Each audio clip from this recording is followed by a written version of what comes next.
ਬੱਚਿਓ, ਤੁਹਾਡਾ ਇੱਕ ਵਾਰ ਫਿਰ ਸਵਾਗਤ ਹੈ ਮੇਰੇ ਇਸ YouTube ਚੈਨਲ 'ਤੇ। ਅੱਜ ਦੀ ਇਸ ਵੀਡੀਓ ਵਿੱਚ ਅਸੀਂ ਪੰਜਾਬ ਸਕੂਲ ਸਿੱਖਿਆ ਬੋਰਡ ਵੱਲੋਂ 8ਵੀਂ ਜਮਾਤ ਲਈ ਪ੍ਰਕਾਸ਼ਿਤ ਪੰਜਾਬੀ ਪੁਸਤਕ ਦੂਜੀ ਭਾਸ਼ਾ ਦਾ 7ਵਾਂ ਪਾਠ ਕਰਾਂਗੇ। ਪਾਠ ਦਾ ਨਾਮ ਹੈ ਸਫਲਤਾਵਾਂ ਅਤੇ ਅਸਫਲਤਾਵਾਂ। ਇਸ ਦੇ ਲੇਖਕ ਹਨ ਸਰਦਾਰ ਦਲੀਪ ਸਿੰਘ ਵਾਸਨ ਜੀ। ਇਸ ਪਾਠ ਤੋਂ ਸਾਨੂੰ ਇਹ ਸੰਦੇਸ਼ ਮਿਲਦਾ ਹੈ ਕਿ ਮਨੁੱਖ ਦਾ ਸਾਰਾ ਜੀਵਨ ਇੱਕ ਸੰਘਰਸ਼ ਹੈ, ਜਿਸ ਵਿੱਚ ਜਿੱਤਾਂ ਅਤੇ ਹਾਰ ਚੱਲਦੇ ਰਹਿੰਦੇ ਹਨ। ਹਾਰ ਹੋਣ 'ਤੇ ਅਸੀਂ ਦੁਖੀ ਹੋ ਜਾਂਦੇ ਹਾਂ ਅਤੇ ਜਿੱਤ ਹੋਣ 'ਤੇ ਖੁਸ਼। ਹਾਰ ਮਨੁੱਖ ਨੂੰ ਨਿਰਾਸ਼ ਕਰਦੀ ਹੈ ਅਤੇ ਨਿਰਾਸ਼ਾ ਮਨੁੱਖੀ ਸ਼ਕਤੀ ਨੂੰ ਘਟਾ ਦਿੰਦੀ ਹੈ। ਇਸ ਲਈ ਇਸ ਤੋਂ ਬਚ ਕੇ ਰਹਿਣਾ ਚਾਹੀਦਾ ਹੈ। ਸਾਡੀ ਸਫਲਤਾ ਸਾਫ਼ ਸੁਥਰੀ ਹੋਣੀ ਚਾਹੀਦੀ ਹੈ। ਕਿਸੇ ਨੂੰ ਧੋਖਾ ਦੇ ਕੇ ਜਾਂ ਉਸ ਦਾ ਹੱਕ ਮਾਰ ਕੇ ਪ੍ਰਾਪਤ ਕੀਤੀ ਸਫਲਤਾ ਸਾਨੂੰ ਪੂਰੀ ਖੁਸ਼ੀ ਨਹੀਂ ਦਿੰਦੀ।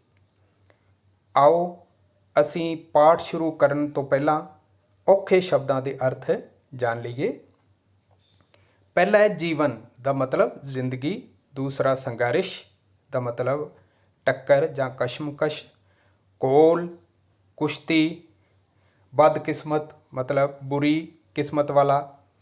ਪੰਜਵਾਂ ਅਵੇਸਲਾ ਲਾਪਰਵਾਹ ਜਾਂ ਬੇਖਬਰ ਹੁੰਦਾ ਹੈ। ਨਸੀਬ ਦਾ ਮਤਲਬ ਕਿਸਮਤ। ਸ਼ਨਾਖਤ ਦਾ ਮਤਲਬ ਪਛਾਣ। ਕਾਮਯਾਬ ਸਫਲ।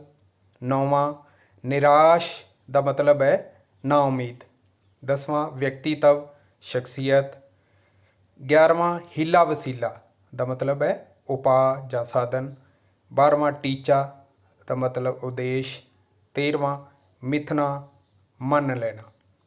14ਵਾਂ ਖਾਹਿਸ਼ ਦਾ ਮਤਲਬ ਇੱਛਾ ਹੈ। 15ਵਾਂ ਤਰਕੀਬ ਦਾ ਮਤਲਬ ਢੰਗ। 16ਵਾਂ ਕੰਮ ਸਿਰੇ ਚਾੜਨਾ ਦਾ ਮਤਲਬ ਹੈ ਕੰਮ ਪੂਰਾ ਹੋਣਾ। 17ਵਾਂ ਉੱਦਮ ਕਰਨਾ ਯਤਨ ਕਰਨਾ। 18ਵਾਂ ਲਾਜ਼ਮੀ ਜ਼ਰੂਰੀ। 19ਵਾਂ ਆਵਿਸ਼ਕਾਰ ਦਾ ਮਤਲਬ ਖੋਜ ਹੈ। ਮਿਹਰਬਾਨੀ ਧੰਨਵਾਦ ਹੁੰਦਾ ਹੈ। 21ਵਾਂ ਭੈ ਖਤਰਾ ਡਰ। ਜ਼ਿਹਨ ਯਾਦਾਸ਼ਤ ਚੇਤਾ। 23ਵਾਂ ਹਸ਼ਰ ਦਾ ਮਤਲਬ ਨਤੀਜਾ। 24ਵਾਂ ਸਿਲਸਿਲਾ ਦਾ ਮਤਲਬ ਹੈ ਲੜੀ। ਆਓ ਪਾਠ ਸ਼ੁਰੂ ਕਰਦੇ ਹਾਂ। ਪਾਠ 7 ਸਫਲਤਾਵਾਂ ਅਤੇ ਅਸਫਲਤਾਵਾਂ। ਮਨੁੱਖ ਦਾ ਸਾਰਾ ਜੀਵਨ ਇੱਕ ਸੰਘਰਸ਼ ਹੈ, ਇੱਕ ਗੋਲ ਹੈ। ਇਸ ਸੰਘਰਸ਼ ਵਿੱਚ ਜਿੱਤਾਂ ਵੀ ਪ੍ਰਾਪਤ ਹੁੰਦੀਆਂ ਹਨ ਅਤੇ ਇਸ ਗੋਲ ਵਿੱਚ ਬੰਦਾ ਹਾਰਦਾ ਵੀ ਹੈ। ਦੁਨੀਆ ਵਿੱਚ ਕੋਈ ਅਜਿਹਾ ਆਦਮੀ ਨਹੀਂ ਹੈ ਜੋ ਹਮੇਸ਼ਾ ਜਿੱਤਦਾ ਹੀ ਹੋਵੇ। ਇਸੇ ਤਰ੍ਹਾਂ ਕੋਈ ਅਜਿਹਾ ਬਦਕਿਸਮਤ ਵੀ ਨਹੀਂ ਹੈ ਜੋ ਹਮੇਸ਼ਾ ਹਾਰਦਾ ਹੀ ਹੋਵੇ। ਜਿੱਤਾਂ ਅਤੇ ਹਾਰਾਂ ਦੋਵੇਂ ਨਾਲ-ਨਾਲ ਚੱਲਦੀਆਂ ਰਹਿੰਦੀਆਂ ਹਨ। ਜਦੋਂ ਅਸੀਂ ਸਫਲ ਹੋ ਜਾਂਦੇ ਹਾਂ ਤਾਂ ਅਸੀਂ ਖੁਸ਼ ਹੋ ਜਾਂਦੇ ਹਾਂ। ਜਦੋਂ ਅਸੀਂ ਅਸਫਲ ਹੁੰਦੇ ਹਾਂ ਤਾਂ ਅਸੀਂ ਦੁਖੀ ਹੁੰਦੇ ਹਾਂ।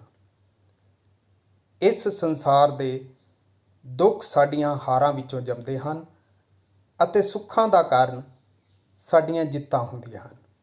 ਜੇਕਰ ਅਸੀਂ ਖੁਸ਼ ਰਹਿਣਾ ਚਾਹੁੰਦੇ ਹਾਂ ਤਾਂ ਸਾਨੂੰ ਜਿੱਤਾਂ ਪ੍ਰਾਪਤ ਕਰਨੀਆਂ ਪੈਣਗੀਆਂ। ਜਿੱਤਾਂ ਪ੍ਰਾਪਤ ਕਰਨ ਲਈ ਸਾਨੂੰ ਮਿਹਨਤ ਕਰਨੀ ਪਵੇਗੀ।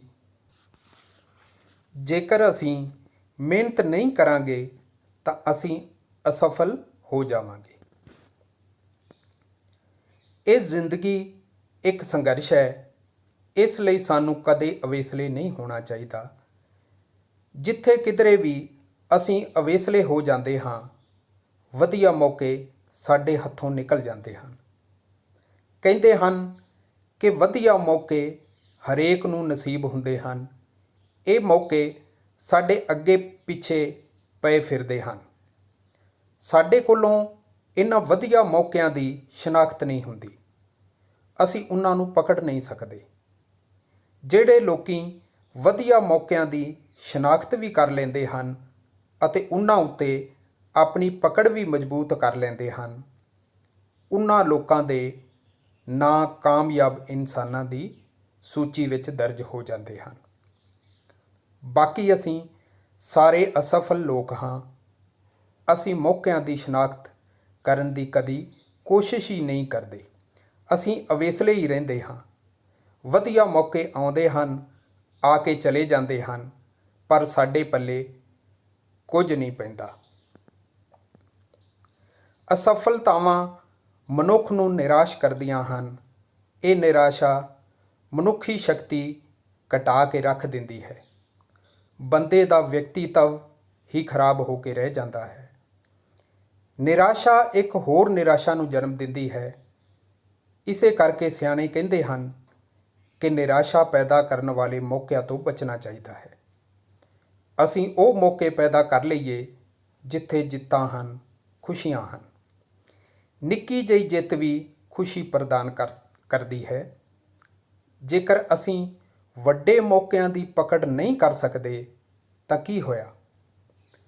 ਅਸੀਂ ਨਿੱਕੇ ਨਿੱਕੇ ਮੌਕਿਆਂ ਦਾ ਲਾਭ ਤਾਂ ਉਠਾ ਹੀ ਸਕਦੇ ਹਾਂ, ਤੇ ਨਿੱਕੀ ਜਿਹੀ ਜਿੱਤ ਵੀ ਵੱਡੀ ਜਿੱਤ ਜਿੰਨੀ ਖੁਸ਼ੀ ਦਿੰਦੀ ਹੈ। ਨਿਰਾਸ਼ਾ ਤੋਂ ਬਚਣ ਲਈ ਨਿੱਕੀਆਂ ਨਿੱਕੀਆਂ ਜਿੱਤਾਂ ਵੱਲ ਧਿਆਨ ਦੇਣ ਦੀ ਜ਼ਰੂਰਤ ਹੈ। ਅੱਜ ਅਸੀਂ ਨਿੱਕੀਆਂ ਜਿੱਤਾਂ ਪ੍ਰਾਪਤ ਕਰਦੇ ਹਾਂ, ਕੱਲ੍ਹ ਅਸੀਂ ਵੱਡੀਆਂ ਜਿੱਤਾਂ ਵੀ ਪ੍ਰਾਪਤ ਕਰ ਸਕਦੇ ਹਾਂ। ਆਖਰ ਜਿੱਤਾਂ ਦਾ ਸਿਲਸਿਲਾ ਕਿਸੇ ਨਾ ਕਿਸੇ ਸਿਰਿਓਂ ਤਾਂ ਸ਼ੁਰੂ ਕਰਨਾ ਹੀ ਹੁੰਦਾ ਹੈ। ਜਦੋਂ ਕੋਈ ਪੱਕੀ ਧਾਰ ਲੈਂਦਾ ਹੈ ਕਿ ਉਸ ਨੇ ਜਿੱਤ ਪ੍ਰਾਪਤ ਕਰਨੀ ਹੀ ਹੈ, ਤਾਂ ਕੋਈ ਨਾ ਕੋਈ ਹੀਲਾ ਵਸੀਲਾ ਵੀ ਲੱਭ ਪੈਂਦਾ ਹੈ। ਟੀਚਾ ਮਿੱਥ ਲਈਏ ਤਾਂ ਤਰੀਕਾ ਵੀ ਲੱਭ ਪੈਂਦਾ ਹੈ। ਜਿੱਤ ਪ੍ਰਾਪਤ ਕਰਨ ਦੀ ਖਾਹਿਸ਼ ਕਰਨ ਨਾਲ ਹੀ ਕਿੰਨੀਆਂ ਤਰਕੀਬਾਂ ਸੁੱਝ ਪੈਂਦੀਆਂ ਹਨ। ਜਿੱਤਾਂ ਪ੍ਰਾਪਤ ਕਰਨਾ ਇੱਕ ਆਦਤ ਬਣਾ ਲੈਣੀ ਚਾਹੀਦੀ ਹੈ। ਜੇਕਰ ਕਦੇ ਕਿਸੇ ਹਾਰ ਦਾ ਸਾਹਮਣਾ ਕਰਨਾ ਪਏ ਹੀ ਜਾਵੇ ਤਾਂ ਸਾਨੂੰ ਹੌਸਲਾ ਨਹੀਂ ਛੱਡਣਾ ਚਾਹੀਦਾ। ਹੰਭਲਾ ਮਾਰੋ, ਮਿਹਨਤ ਕਰੋ ਤੇ ਤੁਸੀਂ ਜਿੱਤ ਪ੍ਰਾਪਤ ਕਰ ਲਵੋਗੇ। ਕਈ ਵਾਰ ਕਿਸੇ ਹਾਰ ਵਿੱਚੋਂ ਵੀ ਉੱਦਮ ਕਰਨ ਨਾਲ ਜਿੱਤ ਪ੍ਰਾਪਤ ਹੋ ਜਾਂਦੀ ਹੈ, ਜਿਸ ਨਾਲ ਤੁਸੀਂ ਆਪ, ਤੁਹਾਡਾ ਪਰਿਵਾਰ ਅਤੇ ਤੁਹਾਡਾ ਆਲਾ ਦੁਆਲਾ ਖੁਸ਼ਹਾਲ ਹੋ ਜਾਂਦਾ ਹੈ। ਇਹ ਕਦੀ ਨਾ ਸੋਚੋ ਕਿ ਕੰਮ ਆਪੇ ਹੋ ਜਾਵੇਗਾ। ਕਹਿੰਦੇ ਹਨ, ਰੱਬ ਵੀ ਉਹਨਾਂ ਦੀ ਮਦਦ ਕਰਦਾ ਹੈ ਜੋ ਆਪਣੀ ਮਦਦ ਆਪ ਕਰਦੇ ਹਨ। ਹਰ ਕੰਮ ਕੀਤਿਆਂ ਹੀ ਹੋਣਾ ਹੈ। ਸਿਰਫ ਪ੍ਰਾਰਥਨਾ ਕਰਕੇ ਬੈਠੇ ਰਹਿਣਾ ਠੀਕ ਨਹੀਂ ਹੈ। ਪ੍ਰਾਰਥਨਾ ਤੁਹਾਨੂੰ ਹੌਸਲਾ ਦੇ ਸਕਦੀ ਹੈ, ਪਰ ਕੰਮ ਸਿਰੇ ਚਾੜ੍ਹਨ ਲਈ ਉੱਦਮ ਕਰਨਾ ਪੈਂਦਾ ਹੈ ਤੇ ਇਹ ਲਾਜ਼ਮੀ ਵੀ ਹੈ। ਅਸੀਂ ਦੇਖਦੇ ਹਾਂ ਕਿ ਸਾਡੇ ਵਰਗੇ ਮਨੁੱਖਾਂ ਨੇ ਇਸ ਦੁਨੀਆ ਵਿੱਚ ਕੀ ਕੁਝ ਬਣਾ ਦਿੱਤਾ ਹੈ। ਇਹ ਉਹ ਲੋਕੀ ਹੀ ਹਨ ਜਿਨ੍ਹਾਂ ਦੇ ਮਨ ਅੰਦਰ ਕੁਝ ਕਰ ਦਿਖਾਉਣ ਦੀ ਖਾਹਿਸ਼ ਸੀ। ਇਸੇ ਖਾਹਿਸ਼ ਨੇ ਹੀ ਉਹਨਾਂ ਦੀ ਜਿੱਤ ਸਿਰੇ ਲਾ ਦਿੱਤੀ। ਇਹ ਜਿੰਨੀਆਂ ਵੀ ਵਿਗਿਆਨ ਤੇ ਟੈਕਨੋਲੋਜੀ ਦੇ ਖੇਤਰ ਵਿੱਚ ਕਾਢਾਂ ਕੱਢੀਆਂ ਗਈਆਂ ਹਨ ਜਾਂ ਆਵਿਸ਼ਕਾਰ ਕੀਤੇ ਗਏ ਹਨ, ਇਹ ਅਣਥੱਕ ਲੋਕਾਂ ਦੀ ਮਿਹਰਬਾਨੀ ਸਦਕਾ ਹੀ ਹੋਂਦ ਵਿੱਚ ਆਏ ਹਨ। ਸਾਡੀ ਸਫਲਤਾ ਸਾਫ਼ ਸੁਥਰੀ ਹੋਣੀ ਚਾਹੀਦੀ ਹੈ। ਕਿਸੇ ਨੂੰ ਧੋਖਾ ਦੇ ਕੇ ਉਸ ਦਾ ਹੱਕ ਮਾਰ ਕੇ ਜਦੋਂ ਅਸੀਂ ਕੋਈ ਸਫਲਤਾ ਪ੍ਰਾਪਤ ਕਰਦੇ ਹਾਂ ਤਾਂ ਸਾਡੀਆਂ ਖੁਸ਼ੀਆਂ ਬਨੌਟੀ ਹੋ ਜਾਂਦੀਆਂ ਹਨ। ਇੱਕ ਡਰ ਤੇ ਭੈ ਸਾਡੇ ਜ਼ਿਹਨ ਵਿੱਚ ਵੜ ਬੈਠਦਾ ਹੈ ਜੋ ਸਾਨੂੰ ਪੂਰੀ ਤਰ੍ਹਾਂ ਖੁਸ਼ ਨਹੀਂ ਹੋਣ ਦਿੰਦਾ। ਅਜਿਹੀ ਖੁਸ਼ੀ ਪ੍ਰਾਪਤ ਕਰਨ ਵਾਲਿਆਂ ਦਾ ਹਸ਼ਰ ਵੀ ਮਾੜਾ ਹੀ ਹੁੰਦਾ ਹੈ। ਤਾਂ ਇਹ ਸੀ ਪਾਠ। ਆਓ ਅਸੀਂ ਅੱਗੇ ਇਸ ਪਾਠ ਦੇ ਪ੍ਰਸ਼ਨਾਂ ਦੇ ਉੱਤਰ ਕਰਦੇ ਹਾਂ। ਅਭਿਆਸ ਦੇ ਪ੍ਰਸ਼ਨ ਉੱਤਰ। ਪਹਿਲਾ ਪ੍ਰਸ਼ਨ ਹੈ, ਹੇਠਾਂ ਲਿਖੇ ਪ੍ਰਸ਼ਨਾਂ ਦੇ ਉੱਤਰ ਦਿਓ। ਪ੍ਰਸ਼ਨ ਊੜਾ, ਮਨੁੱਖ ਦਾ ਜੀਵਨ ਕੀ ਹੈ? ਉੱਤਰ ਹੈ, ਮਨੁੱਖ ਦਾ ਜੀਵਨ ਇੱਕ ਸੰਘਰਸ਼ ਹੈ, ਇੱਕ ਘੋਲ ਹੈ। ਪ੍ਰਸ਼ਨ ਆੜਾ, ਖੁਸ਼ ਰਹਿਣ ਲਈ ਸਾਨੂੰ ਕੀ ਪ੍ਰਾਪਤ ਕਰਨਾ ਪਵੇਗਾ? ਇਸ ਦਾ ਉੱਤਰ ਹੈ, ਖੁਸ਼ ਰਹਿਣ ਲਈ ਸਾਨੂੰ ਜਿੱਤਾਂ ਪ੍ਰਾਪਤ ਕਰਨੀਆਂ ਪੈਣਗੀਆਂ। ਪ੍ਰਸ਼ਨ ਈਡੀ, ਜਦੋਂ ਅਸੀਂ ਅਵੇਸਲੇ ਹੋ ਜਾਂਦੇ ਹਾਂ ਤਾਂ ਕੀ ਨੁਕਸਾਨ ਹੁੰਦਾ ਹੈ? ਇਸ ਦਾ ਉੱਤਰ ਹੈ, ਜਦੋਂ ਅਸੀਂ ਅਵੇਸਲੇ ਹੋ ਜਾਂਦੇ ਹਾਂ ਤਾਂ ਸਾਡੇ ਹੱਥੋਂ ਵਧੀਆ ਮੌਕੇ ਨਿਕਲ ਜਾਂਦੇ ਹਨ। ਆਓ ਅੱਗੇ ਅਸੀਂ ਚੌਥਾ ਪ੍ਰਸ਼ਨ ਕਰਦੇ ਹਾਂ। ਚੌਥਾ ਪ੍ਰਸ਼ਨ ਹੈ, ਅਸਫਲਤਾਵਾਂ ਦਾ ਮਨੁੱਖ 'ਤੇ ਕੀ ਅਸਰ ਪੈਂਦਾ ਹੈ? ਇਸ ਦਾ ਉੱਤਰ ਹੈ, ਅਸਫਲਤਾ ਨਾਲ ਮਨੁੱਖ ਨਿਰਾਸ਼ ਹੋ ਜਾਂਦਾ ਹੈ। ਪ੍ਰਸ਼ਨ ਹਾਹਾ, ਸਾਡੀ ਸਫਲਤਾ ਕਿਸ ਤਰ੍ਹਾਂ ਦੀ ਹੋਣੀ ਚਾਹੀਦੀ ਹੈ? ਉੱਤਰ, ਸਾਡੀ ਸਫਲਤਾ ਸਾਫ਼ ਸੁਥਰੀ ਹੋਣੀ ਚਾਹੀਦੀ ਹੈ। ਅੱਗੇ ਦੂਸਰਾ ਪ੍ਰਸ਼ਨ ਹੈ, ਖਾਲੀ ਥਾਵਾਂ ਭਰੋ। ਸੰਘਰਸ਼, ਸ਼ਕਤੀ, ਵੱਡੀਆਂ, ਆਪੇ, ਹਸ਼ਰ, ਇਹ ਸ਼ਬਦ ਦਿੱਤੇ ਗਏ ਨੇ ਖਾਲੀ ਥਾਵਾਂ ਵਿੱਚ ਭਰਨ ਲਈ। ਪਹਿਲੀ ਖਾਲੀ ਥਾਂ ਹੈ, ਧੋਖੇ ਨਾਲ ਸਫਲਤਾ ਪ੍ਰਾਪਤ ਕਰਨ ਵਾਲੇ ਦਾ ਹਸ਼ਰ ਵੀ ਮਾੜਾ ਹੁੰਦਾ ਹੈ। ਤਾਂ ਪਹਿਲੀ ਖਾਲੀ ਥਾਂ ਵਿੱਚ ਭਰਨਾ ਹੈ ਹਸ਼ਰ। ਦੂਜੀ ਖਾਲੀ ਥਾਂ ਹੈ, ਮਨੁੱਖ ਦੀ ਸਾਰੀ ਜ਼ਿੰਦਗੀ ਇੱਕ ਸੰਘਰਸ਼ ਹੈ। ਤਾਂ ਦੂਸਰੀ ਖਾਲੀ ਥਾਂ ਵਿੱਚ ਸੰਘਰਸ਼ ਆਏਗਾ। ਤੀਸਰਾ, ਨਿਰਾਸ਼ਾ ਮਨੁੱਖੀ ਸ਼ਕਤੀ ਘਟਾ ਕੇ ਰੱਖ ਦਿੰਦੀ ਹੈ। ਤਾਂ ਤੀਸਰੀ ਖਾਲੀ ਥਾਂ ਵਿੱਚ ਸ਼ਕਤੀ ਸ਼ਬਦ ਆਏਗਾ। ਚੌਥੀ ਖਾਲੀ ਥਾਂ ਹੈ, ਕੱਲ੍ਹ ਅਸੀਂ ਵੱਡੀਆਂ ਜਿੱਤਾਂ ਦੀ ਪ੍ਰਾਪਤ ਕਰ ਸਕਦੇ ਹਾਂ, ਵੀ ਪ੍ਰਾਪਤ ਕਰ ਸਕਦੇ ਹਾਂ। ਇਹਦੇ ਵਿੱਚ ਆਏਗਾ ਵੱਡੀਆਂ। ਪੰਜਵਾਂ, ਇਹ ਕਦੀ ਨਾ ਸੋਚੋ ਕਿ ਕੰਮ ਆਪੇ ਹੀ ਹੋ ਜਾਵੇਗਾ। ਤਾਂ ਪੰਜਵੀਂ ਖਾਲੀ ਥਾਂ 'ਚ ਆਪੇ ਸ਼ਬਦ ਆਏਗਾ। ਅੱਗੇ ਤੀਜਾ ਹੈ, ਵਾਕਾਂ ਵਿੱਚ ਵਰਤੋ। ਸਾਨੂੰ ਸ਼ਬਦ ਦਿੱਤੇ ਗਏ ਨੇ, ਨਸੀਬ, ਸ਼ਨਾਖਤ, ਸਿਲਸਿਲਾ, ਤਰਕੀਬ, ਖੁਸ਼ਹਾਲ, ਅਣਥਕ, ਪੈ, ਜ਼ਿਹਨ। ਅਸੀਂ ਇਹਨਾਂ ਦੇ ਵਾਕ ਬਣਾਉਣੇ ਨੇ। ਪਹਿਲਾ ਹੈ ਨਸੀਬ, ਦਾ ਮਤਲਬ ਕਿਸਮਤ। ਇਹਦਾ ਵਾਕ ਹੈ, ਵਧੀਆ ਮੌਕੇ ਹਰੇਕ ਦੇ ਨਸੀਬ ਵਿੱਚ ਨਹੀਂ ਹੁੰਦੇ। ਦੂਸਰਾ, ਸ਼ਨਾਖਤ ਦਾ ਮਤਲਬ ਹੈ ਪਛਾਣ। ਮਨੁੱਖ ਨੂੰ ਵਧੀਆ ਮੌਕੇ ਦੀ ਸ਼ਨਾਖਤ ਨਹੀਂ ਹੁੰਦੀ। ਤੀਸਰਾ ਹੈ ਸਿਲਸਿਲਾ, ਦਾ ਮਤਲਬ ਲੜੀ। ਵਾਕ ਹੈ, ਮਿਹਨਤ ਕਰਨ ਨਾਲ ਜਿੱਤ ਦਾ ਸਿਲਸਿਲਾ ਸ਼ੁਰੂ ਹੋ ਜਾਂਦਾ ਹੈ। ਚੌਥਾ ਹੈ ਤਰਕੀਬ, ਦਾ ਮਤਲਬ ਜੁਗਤੀ। ਮਨੁੱਖ ਨੇ ਆਵਿਸ਼ਕਾਰ ਕਰਨ ਲਈ ਕਈ ਤਰਕੀਬਾਂ ਲਗਾਈਆਂ। ਪੰਜਵਾਂ, ਖੁਸ਼ਹਾਲ, ਦਾ ਮਤਲਬ ਰੱਜਿਆ ਪੁੱਜਿਆ। ਪੰਜਾਬ ਇੱਕ ਖੁਸ਼ਹਾਲ ਦੇਸ਼ ਹੈ ਜਾਂ ਸੂਬਾ ਹੈ। ਅੱਗੇ ਕੱਕਾ, ਅਣਥਕ, ਜੋ ਕਦੇ ਨਾ ਥੱਕੇ। ਨਵੀਆਂ ਨਵੀਆਂ ਕਾਢਾਂ ਅਤੇ ਆਵਿਸ਼ਕਾਰ ਅਣਥਕ ਲੋਕਾਂ ਦੀ ਮਿਹਰਬਾਨੀ ਨਾਲ ਹੋਂਦ ਵਿੱਚ ਆਏ ਹਨ। ਅੱਗੇ ਖੱਖਾ, ਪੈ, ਪੈ ਦਾ ਮਤਲਬ ਖਤਰਾ।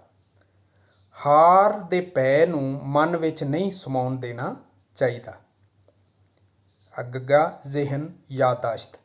ਕਿਸੇ ਵੀ ਡਰ ਨੂੰ ਆਪਣੇ ਜ਼ਿਹਨ ਵਿੱਚ ਨਹੀਂ ਬਿਠਾਉਣਾ ਚਾਹੀਦਾ। ਇਹ ਵਾਕਾਂ ਵਿੱਚ ਵਰਤੋਂ ਸੀ ਹੈ। ਅੱਗੇ ਚੌਥਾ, ਹੇਠਾਂ ਲਿਖੇ ਪ੍ਰਸ਼ਨਾਂ ਦੇ ਉੱਤਰ ਦਿਓ। ਪ੍ਰਸ਼ਨ ਊੜਾ ਹੈ, ਜਿੱਤਾਂ ਅਤੇ ਹਾਰਾਂ ਦਾ ਮਨ ਉੱਤੇ ਕਿਸ ਤਰ੍ਹਾਂ ਦਾ ਪ੍ਰਭਾਵ ਪੈਂਦਾ ਹੈ? ਉੱਤਰ, ਜਿੱਤਾਂ ਅਤੇ ਹਾਰਾਂ ਦਾ ਮਨ ਉੱਤੇ ਬਹੁਤ ਗਹਿਰਾ ਪ੍ਰਭਾਵ ਪੈਂਦਾ ਹੈ।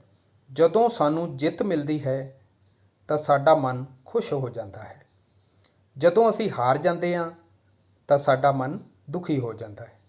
ਸੰਸਾਰ ਦੇ ਦੁੱਖ ਸਾਡੀਆਂ ਹਾਰਾਂ ਵਿੱਚੋਂ ਜੰਮਦੇ ਹਨ ਅਤੇ ਸੁੱਖਾਂ ਦਾ ਕਾਰਨ ਸਾਡੀਆਂ ਜਿੱਤਾਂ ਹੁੰਦੀਆਂ ਹਨ।